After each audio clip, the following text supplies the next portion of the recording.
क्या आप ऐसे लोगों से कभी डील कर चुके हैं जो आपकी सहनशीलता की परीक्षा लेने में माहिर होते हैं? वह बात काटते हैं, ताने कसते हैं या ऐसा बर्ताव करते हैं जैसे आपकी भावनाओं और समय की कोई कीमत ही नहीं। समाज का सामान्य सुझाव यही होता है कि मुस्कुराओ, सिर हिलाओ और अनदेखा कर दो। लेकिन सच्चाई यह है कि यह तरीका अब काम नहीं करता। अगर आप बेइज्जती बर्दाश्त करने से थक चुके हैं तो आप सही जगह पर आए हैं। इस वीडियो में मैं आपके साथ 5 ऐसे तरीके शेयर कर रहा हूं जिनसे आप आत्मविश्वास और संतुलन के साथ बेइज्जती का सामना कर सकते हैं, बिना अपना आप खोए या अपनी इज्जत को दांव पर लगाएं। आखिर तक आपके पास ऐसे उपाय होंगे जिनसे आप आसानी से सीमाएं तय कर सकेंगे और दुनिया को दिखा सकेंगे कि आप इज्जत के हकदार हैं। तो चलिए शुरू करते हैं। पहला सबक, शांति से घूरना, मौन दृष्टि। यह एक सूक्ष्म लेकिन प्रभावशाली कदम है।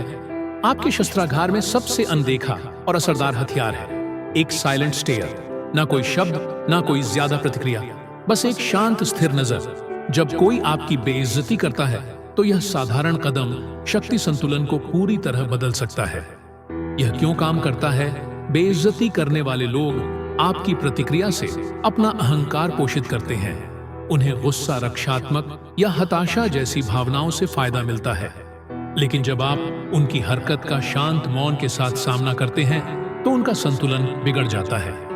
वह अपने ही बर्ताव का सामना करने के लिए मजबूर हो जाते हैं और अक्सर अपनी ही गलती के बोझ तले लड़खड़ा जाते हैं। एक छोटी कहानी, मैं एक मीटिंग में था जहां एक व्यक्ति बार बार मेरी बात काट रहा था। शुरू में मैंने विनम्रता से बोलने की कोशिश की, लेकिन वह नहीं रुका। तब मैंने रणनीति बदली। मैं कुर्सी पर पीछे की ओर झुक गया, अपनी बाहें क्रॉस की और उसकी आंखों में चुपचाप बिना पलक झपकाए देखने लगा।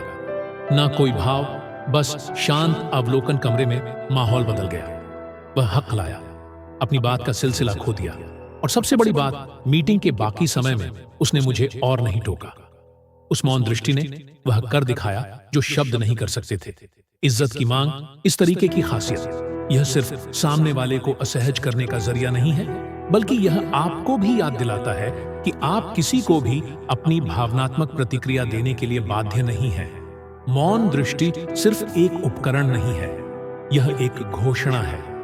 मैं खुद की इतनी इज्जत करता हूं कि तुम्हारे खेल में शामिल नहीं होऊंगा। दूसरा सबक, खुद को समझाने की आदत छोड़ें। खुद को समझाना बंद करें। आइए एक ऐसे जाल के बारे में बात करते हैं जिसमें हम में से कई लोग फंस जाते हैं। खुद को समझाने की जरूरत, आप कोई फैसला लेते हैं और अचानक आलोचकों की भीड़ जमा हो जाती है।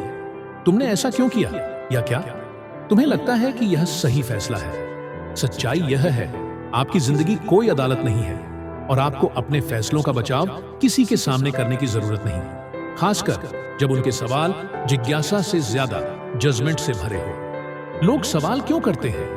क्योंकि आपकी आजादी उनकी सुविधा को चुनौती देती है, लेकिन उनकी असुविधा आपकी जिम्मेदारी नहीं है। जब आप खुद को समझाते हैं, आप शक्ति सौंपते हैं और आगे की जांच पड़ताल का न्योता देते हैं। जितना आप अपनी बात को सही ठहराते हैं, उतना ही आप उन्हें अपने रास्ते पर सवाल उठाने की अनुमति देते हैं। एक उदाहरण, जब मैंने अपने करियर को बदलकर अपने जुनून को अपनाने का फैसला किया तो मुझे बहुत से संदेहपूर्ण सवालों का सामना करना पड़ा। शुरुआत में मैंने सोचा कि अगर मैं उन्हें समझा दूं तो शायद उनकी शंकाएं खत्म हो जाएंगी, लेकिन इसका उल्टा असर हुआ।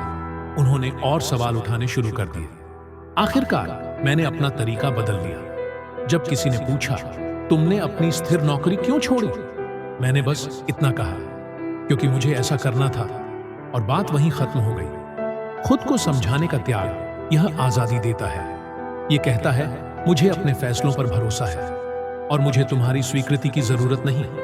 आत्मविश्वास से भरी चुप्पी कभी कभी किसी भी सफाई से ज्यादा ताकतवर होती है। तीसरा सबक, शांति, सबसे बड़ा हथियार और रणनीति।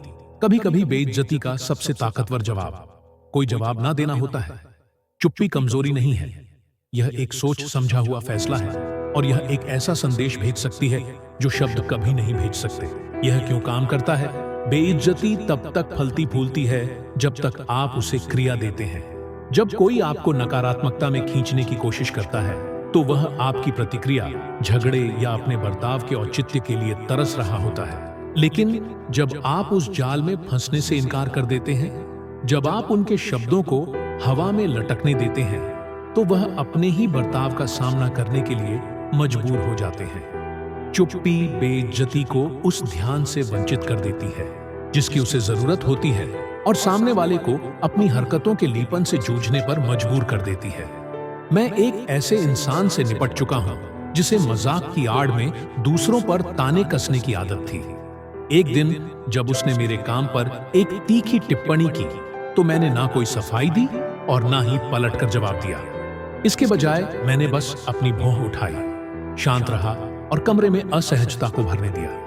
परिणाम यह हुआ कि वह अपनी बात को संभाल नहीं पाया, बड़बड़ा आया और आखिरकार चुप हो गया। उस पर पल ने सब कुछ बदल दिया। मेरी चुप्पी ने न केवल मेरी ऊर्जा को बचाया, बल्कि एक सशक्त संदेश भी दिया। तुम यह तय नहीं कर सकते कि मुझे कैसा महसूस करना चाहिए। चुप्पी की गहराई, चुप्पी एक ढाल है। यह आपके मन की शांति को सुरक्षित रखती है, आत्मविश्वास को दर्शाती है और सबको यहां तक कि खुद को भी याद दिलाती है कि आपकी आत्मसम्मान की परिभाषा बहस का मुद्दा नहीं है। चौथा सबक, सिर ऊंचा रखो। अपने सिर को ऊंचा रखना एक ऐसी रणनीति है जिसकी ताकत कभी खत्म नहीं होती। जब कोई आपकी बेइज्जती करता है तो उनका लक्ष्य आपको छोटा महसूस कराना होता है, लेकिन जब आप सीधे खड़े होते हैं, कंधे पीछे और सिर ऊंचा रखते हैं, तो आप एक स्पष्ट संदेश देते हैं, मुझे पता है कि मैं क्या हूं और तुम्हारे शब्द या कर्म इसे मुझसे छीन नहीं सकते। आत्मविश्वास कैसे काम करता है? बेइज्जती करने वाले लोग इसी भरोसे पर फलते फूलते हैं कि उनके शब्द या हरकतें आपको हिला सकती हैं, लेकिन जब आप झुकने या घबराने से इनकार करते हैं, तो आप उनके तथा कथित अधिकार का भ्रम तोड़ देते हैं। अगली बार जब कोई आप पर ताना कसे, तो प्रतिक्रिया देने की बजाय रुक जाएं, एक गहरी सांस लें, अपना सिर ऊंचा करें और उनकी आंखों में शांत गरिमा के साथ देखें। एक शांत मुस्कान दें और ऐसे आगे बढ़ें जैसे उनकी बात कोई मायने ही नहीं रखती। आपका यह रवैया किसी भी पलटवार से ज्यादा जोरदार जवाब देगा। आत्मविश्वास का असली मतलब, आत्मविश्वास किसी को कुछ साबित करने के बारे में नहीं है। यह खुद को यह याद दिलाने के बारे में है कि आप पहले से ही पर्याप्त हैं। जब आप अपना सिर ऊंचा रखते हैं, तो आप इस सच्चाई को अपनाते हैं कि आपके पास सब कुछ है जो आपको चाहिए। उनकी नकारात्मकता आपको परिभाषित नहीं करती और आपका आत्मसम्मान अडिग रहता है। इसीलिए गर्व से चले, ऐसे जिए जैसे आप जानते हैं कि आप पर्याप्त हैं, क्योंकि आप हैं, और यही शांत शक्ति आपका सबसे बड़ा हथियार है बेइज्जती के खिलाफ। पांचवा सबक, उद्देश्य के साथ बातचीत समाप्त करें। कभी कभी सबसे प्रभावी तरीका अपमान को संभालने का यह होता है कि आप बातचीत को वहीं खत्म कर दें। लेकिन यह कैसे करना है, यह बहुत मायने रखता है। कैसे करें? पहली शांत और दृढ़ता से प्रतिक्रिया दें। अगर कोई लगातार आपकी बात काट रहा है, तो कहे, यह बातचीत उपयोगी नहीं लग रही है, आइए इसे बाद में फिर से शुरू करें। जब हम सम्मानजनक तरीके से बात कर सकें, अपने लिए समय निकालें। अगर कोई दोस्त या सहकर्मी अपमानजनक टिप्पणी करता है, तो कहे, मुझे लगता है हम एक ही पृष्ठ पर नहीं हैं, अभी के लिए मैं हट रहा हूं। आप अपनी ऊर्जा का नियंत्रण अपने हाथ में लेते हैं। यह संदेश देता है कि आप अपनी समय और ऊर्जा का मूल्य समझते हैं और इसे नकारात्मकता पर बर्बाद नहीं करेंगे। असहमति को बढ़ावा दिए बिना सीमाएं बनाएं। यह दृष्टिकोण संघर्ष को बढ़ाए बिना स्थिति को संभालने की शक्ति देता है। उनकी शक्ति को बेअसर करें। जब आप एक शांत लेकिन निर्णायक तरीके से बातचीत को खत्म करते हैं, तो आप दूसरे व्यक्ति को वह प्रतिक्रिया देने से बचते हैं जिसकी वे उम्मीद कर रहे थे। ध्यान रखें, चले जाना कमजोरी का नहीं, बल्कि ताकत का प्रतीक है। यह दिखाता है कि आप अपनी शांति और मानसिक स्थिरता को किसी तर्क या सिद्ध करने की जरूरत से ज्यादा महत्व देते हैं। अंतिम संदेश अपमान को संभालना आक्रामक होने के बारे में नहीं है, बल्कि यह सोच समझकर और सम्मानजनक तरीके से प्रतिक्रिया देने के बारे में है, चाहे वह मौन दूरी या निर्विवाद आत्मविश्वास हो। आपके हर कदम में आपकी आत्मसम्मान झलक नहीं चाहिए।